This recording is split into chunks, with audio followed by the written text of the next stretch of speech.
สบายดีจ้ะสบายดีโอ้ยซื้อว่าจังใดชื่อแพงซื้อแพงโดย ซื้อถูกก็บ่ได้ แล้วว่าชื่อจังซี่เนาะโอ้ซื้อแพงซื้อสาวแพงโดยแต่ว่าถือซื้อสาวถูกซะดอกอืมซื้อแพงอืชื่อแพงซื้อแพงคนก็เป็นตาแพงเนาะแม่นๆอยู่บ่คนเป็นตาแพบ่งโอ้แพงอายุจักปีละแพงนี่2626ปีโดย สอายุ26เนาะอื แม่มนก็ภาษาไทยก็26โอ้26ปี 20บาท26ภาษา26 ปีเป็นอ่าเป็นผู้สาวปะเป็นอันนี้เรียกว่าแม่ห้างเป็นแม่ห้างสาวแม่ห้างก็เป็นโดยเป็นผู้สาวคือกันแต่ว่าสาวแม่ห้างเนาะแม่เอานแพงนี่มีลูกจักคนแพงสองแพงมีลูก2 คนโดยโอ้แม่ห้างลูก2อืแม่มนป้าถ้าผู้ใดได้นี่ถือว่าป้าซื้อกันไหมแถมซ่านได้นี่นะถือว่าบ่ลุบได้บ่ลุบแล้วมันได้ มีดอกย่อมมันบ่มีนี่แล้ว มแสดงว่าคันซื้ออันเฮือนนี่แถมซันเลยเนาะแม่น นี่นะถ้าบ่ได้อันมาอันเอาสาวแพงที่ว่าโชคดีได้ลูกนี่ผู้หญิงบ่หรือผู้ชายผู้หญิงกับผู้ชายผู้หญิงกับผู้ชายโหได้คู่หนึ่งเลยหั่นนะโอ้ถือว่าโอเคได้นี่นะแสดงว่าเพิ่นอ่าแสดงว่าครับผู้ใดมาอันหั่นนะมาเอาหั่นนะสิได้ลูกชายแล้วก็ลูกสาวพร้อมคือว่าโอเคได้คือว่าคุ้มสุดๆเลยก็มันมีเนาะอืก็อย่ามมันบ่มีแล้ว โสดได้จักปีแล้วแพนแต่หลายหย่าปีแล้ว เนี่ย7-8 ปีแล้ว7-8 ปีแล้วสิโดยเลิกกับลูกกับผัวนี่ได้แม่นเลิกกับลูกกับผัวเลิกได้หลายกับผัวปีก็แล้วแม่นบ่แม่นอืเลิกมกับผัวก็อยู่จังซี่แหละเลี้ยงลูกคนเดียวไปซี่แหละ อ๋อได้ลูกอยู่คนเดียวเหงาอยู่บ่ ก็มีมื้อเหงามื้อบ่เหงาหั้นแหละเดี๋ยวก็มีเออลูกอยู่นำก็ยังว่าเอดีกว่าก็บ่มีมีลูกอะลูกอยู่นะนำเขาก็บ่เหงาปานใดเนาะแม่นอืมก็บ่เหงาปานใดคันว่ามื้อใดเฮาอันมีลูกมีหยังเนาะแต่ก็ถ้าว่าบางมื้อก็คิดเท่านั้นเนาะแม่นก็คิดอยู่แสดงว่าคันมีผู้มามักนี่ก็มักมันบ่เปิดใจอยู่แมันบ่เปิดอยากได้อยู่แม่นบ่มีผู้ว่าหักมาหมักก็เอาก็มีผู้เขาว่าบ่ติเฮาแม่นบ่จริงใจแม่นคันบ่ว่าติเขาบ่ เฮา ติ เป็น เฮามีลูกมีแม่ห้างเต้า เนาะเป็นแม่ห้างมี แม่น ลูกแล้วว่าสิซะแม่น อืม คันว่าเขาบ่ตินะก็เอา โด ก็ ย หับได้ โดย คันว่าเขาหับเฮาได้โดยเอา ถ้าว่าหับเฮาได้เนาะแม่น อืมโอ้ยผาวจองมาเด้อหนุ่มๆเด้ออืมบ่อันในสเปคของเจ้าอะมักผู้ชายอายุจักปีจักปี30ขึ้นไป30 30 40ก็ได้เพราะว่าเขาว่า40 เขาว่า50เขาก็ว่า บ่ 60 70เขาก็บ่เอาก็แล้วอยู่นี่เขาเลี้ยงเขาบ่กลมจังได๋ เว้าง่ายๆอายุตั้งแต่50 30 50 ปีนี่ถือว่าแม่น ได้แม่นบ่โอเคแม่นบ่ แม่น ว้าโทหนุ่มใหญ่ใจเกินร้อยฮะนี่คือสิมาแล้วเป็นอันนี่ได้อัน60 70นี่บ่อยากไว้แม่นบ่บ่เอา นั่นเลี้ยงเพิ่นบ่กุ้มบ่รู้ว่าจังไดหรือว่ามัน เฮ็ดเขาเลี้ยงเขาบ่กลมเขาเลี้ยงเขาบ่กลมกับแม่น แบบคนเพิ่นแก่แล้วสิซะเนาะยาย เฮาก็อยากได้คน นี่ เฮ็ด ถ้า เวียก เขา เฮ็ด เลี้ย งาง น เขาย่านเขาสิไปเลี้ยงเขาอีก เอออันนี้ก็ถือเป็นความต้องแพงเว้าได้นี่ ย่าน นะ แต่เขาสิไปเลี้ยงเขาอีกเนาะจะจูงจะโดนบ่ได้แบบเอาไปจ่อเขาอีกเนาะเพราะว่า50ลงมา30นี่ ว่ามันจะเอาแต่50ลงมาว่าสิซะเนาะอืมมักผู้บ่าววัย50ว่าสิซะ50นี่กำลังมันเด้เอออืม แต่วัน เอ นี้ ถ้าว่ามีคนมามักเนาะ แม่น เอาก็สิเปิดใจแม่นบ่ เปิด สิเปิดใจอีกครั้งแม่นบ่นี่ แม่ นะ นเปิด อืม เปิดใจอยู่ เปิดใจอยู่แม่นบ่โอ้ แต่วันนี้เนาะ ถ้ามีเนาะถ้าว่ามีผู้มักเฮาแม่นบ่ แม่นค่ะว่าเพิ่นว่าขาบมีหั่นนะ ถ้าว่ามี แม่น ถ้าบ่มีก็จักสิว่าจังได๋แหละ แม่นบ่มีก็บ่ได้ว่าดอกเนาะแต่เฮาก็อยู่เลี้ยง แต่ว่า ที่แหล้ว แต่ว่าหนุ่มนี่อยากได้หนุ่มไทยหนุ่มลาวหมดหรือว่าใดๆหนุ่มใด หนุ่มลาวก็ได้หนุ่มไทยก็ได้ ถือว่าได้หมดแม่นบ่ แม่น หนุ่มทั้งต่างประเทศก็ได้ แต่ประเทศเลยบ่จักประชาเขา อ้าวแต่ว่าหนุ่ม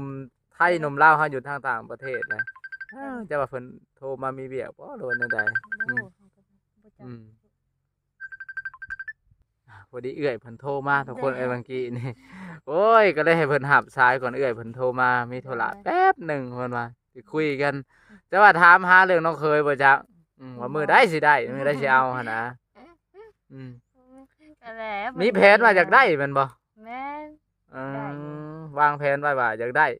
ใส่ช่วงหนาวๆนี่ติจังจะได้ผ้าห่มกาคนติ ได้ตลอดแล้วคันมีผู้เอากันเนาะ อ๋อ สิได้เป็นเฮือเป็นชานบ่ได้ดอก โอ้อยากได้เป็นเฮือนเป็นซ่านเนาะอยากอยู่กันเป็นครอบเป็นครัวแม่นบ่ แม่น อืม ก็มีนะแต่ได้เป็นเฮือเป็นชานอยู่กันโดนๆนั่นแหละ โดยหักแพงกัน บ่ เนาะ ว่สิ อยู่ เดื นํ หง กัน สองเดือนปากันแล้วก็บ่เอากันแล้วจังได๋เนาะ โอ้ แล้วเขา โดย บ่ได้หักเขาก็ บางคนว่ามาอยู่นํเฮา2เดือน3เดือนผัดอ่านมา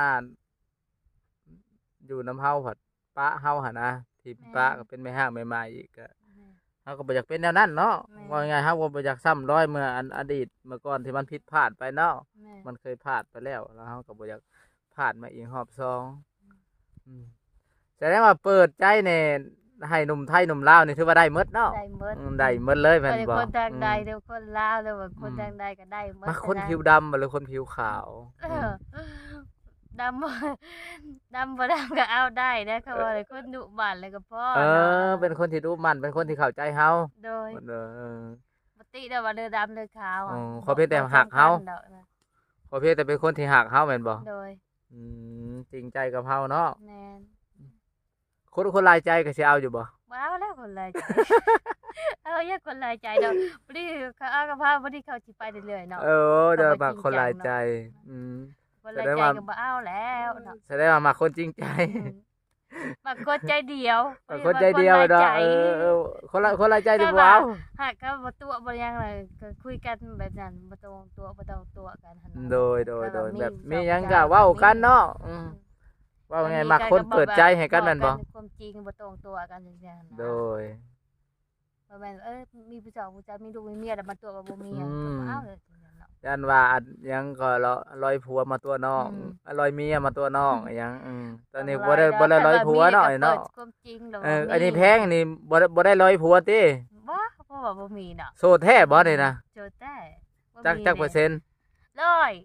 100เลย อืม พันบ่ได้บ่ พันบ่มีแต่ร้อยซื่อ 100ซื่อ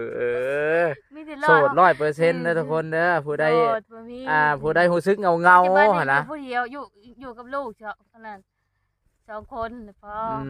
อยู่กับลูก แม่น แสดงว่าเขาบ่ต้องเสียเหือเสียแห้งแล้วขันมาเอานี่ได้ลูกเลยโลดนี่ได้ลูกก็ พอดี บางคนก็เดือ ใส่ไงได้เลย แต่ เด้ ว่ามีลู นี่ กตัวเอง อืม เขาอยากได้ลูกเขาก็เนาะก็มีนะบางคน กับเอาพื้นวันได้ปุ๊บเดี๋ยวมีลูกใส่ปั๊บเดี๋ยวนะแต่ว่าตัวนั้นก็ต้องขยันนะได้ตัวนั้นเนาะ แม่นก็แม่นอยู่แล้วเนาะก็ว่าลูก ถ้าว่าอยากได้เองก็ต้องขยันทำการบ้านแล้วเนาะน่ะเนาะ ถ้าว่าบ่ขยันก็บ่ได้เนาะ กินจานเนาะ เออ ก็แบบได้เองก็ได้ลูกเป็นตัวลูกเจ้าของเองก็คือว่าแล้วเนาะ ต้องขยันแน่เนาะเนาะตัวบททำการบ้านตัวบ คือ ท ว่าเขาบ่เลยเขา แม่ เป็นลูกคนอื่นก็บ่คักกินลูกเขา ตัวบทไทยให้ไทยหน้าบ่ป้านคาไทยหน้าก็บ่ได้เลยบ่ได้กินข้าวแล้วนี่เนาะ ก็มีลูกคนอื่นก็บ่ซ้ำลูกเจ้าของมันก็บ่คือเนาะ อืม ลูกเจ้าของมันแนวนึงลูกบ่แนวนึง โอ้แสดงว่ามาอีกนี่ก็ถ้าว่ามาเอาอีกก็สิเอาลูกให้เพิ่นอีกเนาะขอเพียงแต่ น้อยน่ะก็ได้มีอยู่ แม่นว่าขอเพียงแต่ว่าเพิ่นหักเฮาเนาะหับเฮาได้ว่าสิซะเนาะ แม่น อืม ๆเพิ่นรับเขาได้บ่เท่านั้นแหละ โดย ถ้ามีคนหับได้ก็เฮาก็บ่ได้มีปัญหาเฮาก็เปิดใจให้อยู่ เปิดใจเนาะแจกเนาะเฟซนี่เนาะแจกเนาะแจกเฟซแจก แจกเฟซแจกไลน์นะแจกเบอร์ ได้นะแจก เบอร์ก็แจกเฟซก็แจกอย่าว่ารุ่นใหญ่เพราะโอ้เขาเล่น Facebook บ่เป็นเพราะว่าเขาอยากโทรมาหาเจ้าเด้เพราะว่าหั่นนะเพิ่นก็สิแจกแต่ว่าอันนี้หลังไม้เด้อทุกคนเด้อหลังไม้เด้อที่บ่แจกคอมเมนต์มาเด้อคอมเมนต์หรือว่าติดต่อมาเด้อเดี๋ยวสิเอาเฟซน้องแพงสาวไม่ห้างมหาเสน่ห์ให้แต่ยอมรับเลยว่าเรางามทุกคนเอ้ยตัวจริงก็งามนี่อันนี้ในรูปซื่อๆได้ ตัวจริง ตัว ก็บ่งาม ตัวจริงงาม ตัวจริงก็บ่งาม แน่เห็นบอกนี่แหละคนงามแท้กับเจ้าถ่อมต้นได้ทุกคนเลย บ่ได้บ่ได้ชอบตัวก็บอกความจริงเนาะ ว่าหับได้บอสเด้ แล้วก็จริงดอก ม น้องเป็นแม่ห้าง แต่อ้ายหับได้บ่เห็นบ่ม แม่ห้างลูกสอง หับได้ก็แม่ได้ก็ อืม ไอ้หับได้บ่เป็นแม่ห้างก็หับได้ก็หับบ่ได้ก็ญาติดอก แม่นแล้วแด้ๆวันเด้อนะ เดี๋ยวมัน อืม นาะ เราเพิ่นหับได้เพิ่นก็ เนี่ยเป็นแม่ห้างลูกจองเนาะ แม่น ถ้ามีผู้ใดหับได้ก็หับบ่ได้ก็ญาติ แม่ เนาะ นแหละ บ่ได้ว่าเด้ อันนี้เขาบอกความจริงเนาะ แม่น เขา ความ เขา จริง บ่ได้ตัว จาก ไผ ใจ ขนาด เลยบ่ได้ตัวว่าเขาเป็นแม่ห้างเนาะก็บอกเขาว่าเป็นแม่ บางคนเพราะว่าโอ้ยมีลูกแล้วก็มีผัวแล้วเคยมีลูกมีเต้าแล้วก็ บางคนก็คิดนะครับว่ามีลูกไปตั้งแล้วไผสิเอาบ่เอาแล้วก็ญาติเขาก็บ่ได้บังคับเขานะ แม่นแล้วอันนี้ จริง เฮา นาะ เอาเด้อ เข้าใจ อัน เข้าใจ ที่ว่า มา เขาเจ้าสมัครใจแบบ แม่น มาหักเขาเนาะ แม่นแม่น แบบเต็มใจมาหักว่าสิซะ แม่น อืมถ้าเขาหับได้ เขาหักเขาก็หับลูกเขาได้ แม่ อืม คันว่าผู้ชายก็เขาหักเขาก็ต้องหักลูกอะคันว่าหักแต่แม่บ่ได้หักลูกเขาก็บ่เอากันแหละเพราะว่าลูกเขาบ่หักเนาะหักแต่แม่เลยสิคือเพลงนั่นแหละ โดย หักแต่แม่เป็นลูกบ่หักก็สิเอาไปแยกกันนะ แม่น เพลงแม่ก็ต้องเพลงลูกเขานำเนาะ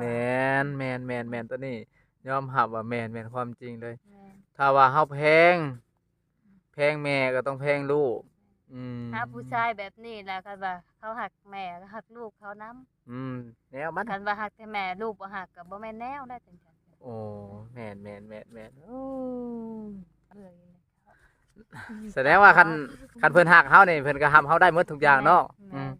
คันว่าเขาหับเฮาได้หับลูกหับเต้าเฮาถือว่าโอเค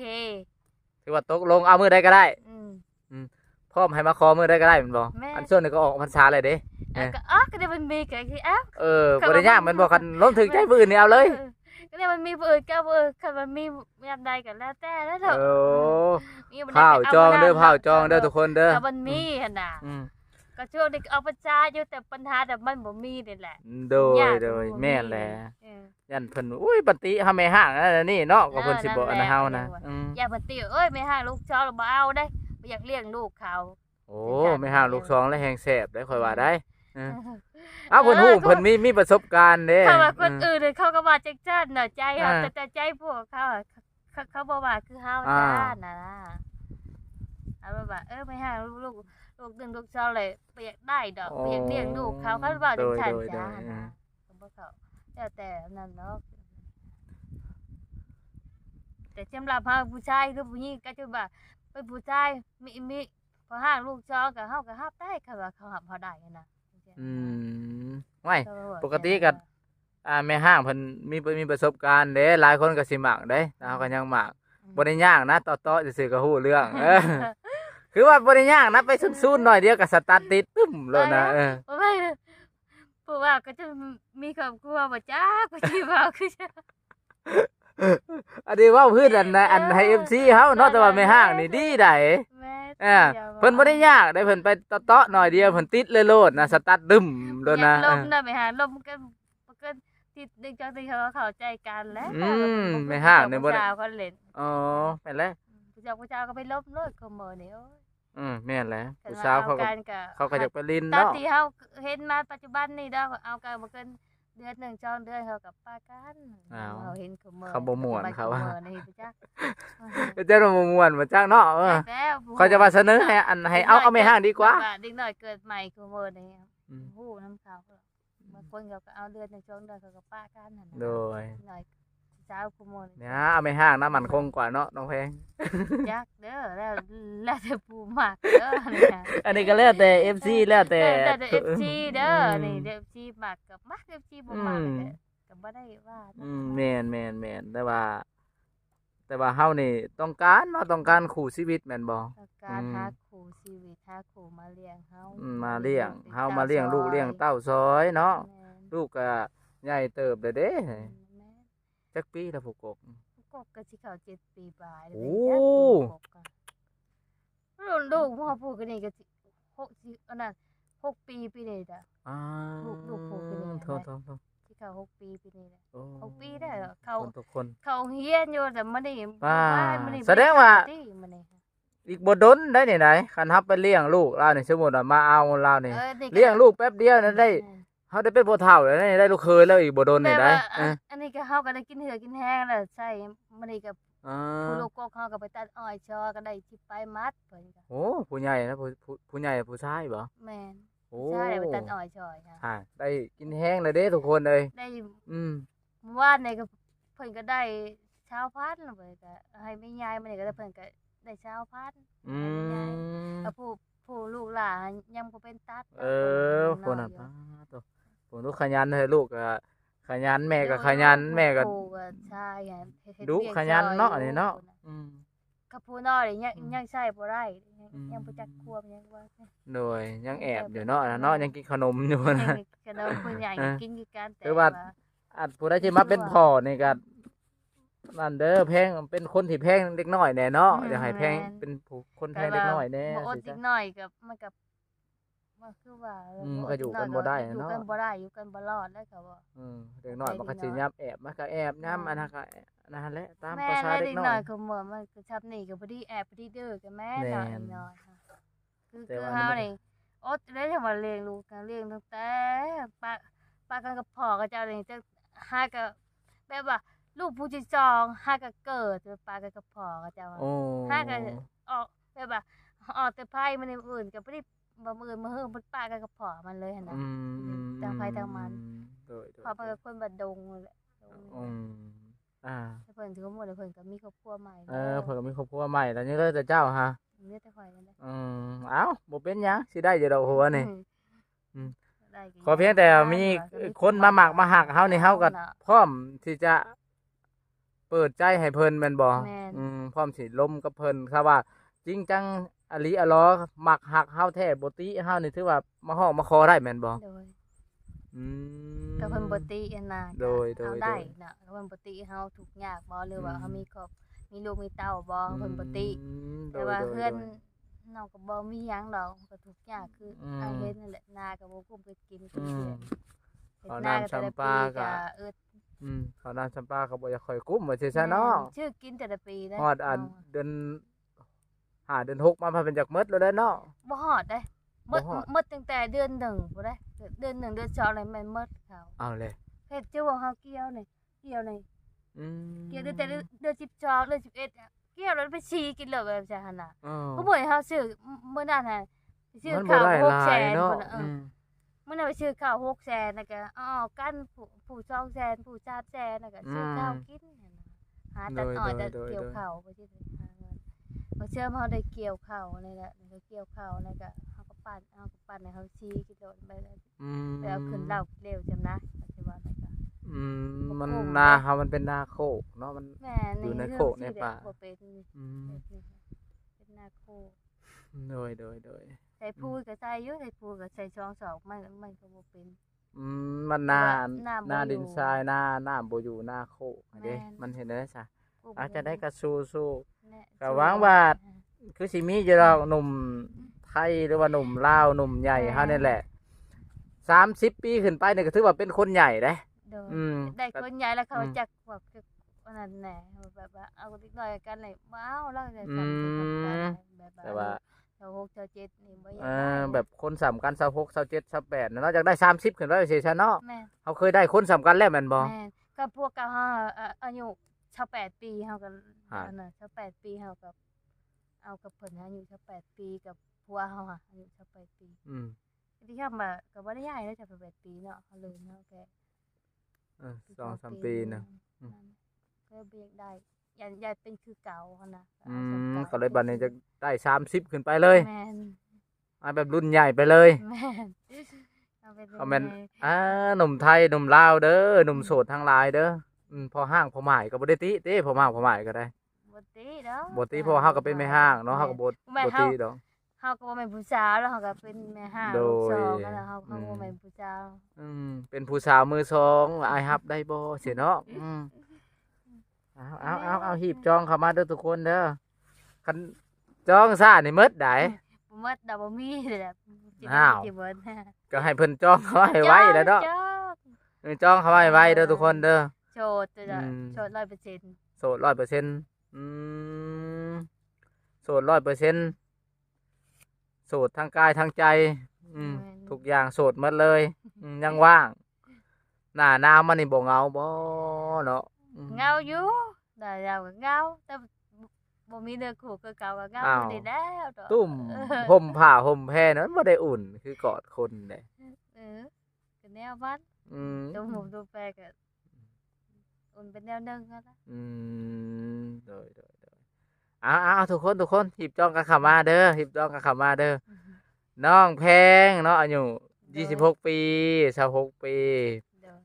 แต่ว่าเพิ่นมีลูก2แล้วทุกคนเพิ่นเป็นแม่ห้างมหาเสน่ห์แต่ว่าเป็นสาวแม่ห้างที่ว่างามว่าซื่อซะโอเคจับจ้องเข้ามาเด้อทุกคนเด้อที่เบิ่งคลิปวิดีโอทางช่องมิสเตอร์พรนอนอยู่นากะจ้องกันเข้ามาเด้อทุกคนเด้อถ้าว่ามักเพิ่นนะเพิ่นก็เปิดใจนะอันนี้นะเป็น EP แรกก็เป็นที่เฮาเปิดใจแบบสาวโสดแบบนี้เลยสาว โจ สาวแม่ห้างมหาเสน่ห์แบบนี้เลย โจบ่รอดแล้วโจดไม่ห่างแล้วใช่ป่ะ เออ ไปโจดจดเนาะ ชาว บ่ได้ ไปห่าง แม่น จอ แม่ ง น เลย แม่น จ้ะ โอเคขอบใจเด้อน้องเด้อขอบใจเด้อ เด้อ โดยบ๊ายบาย บ๊ายบาย อืม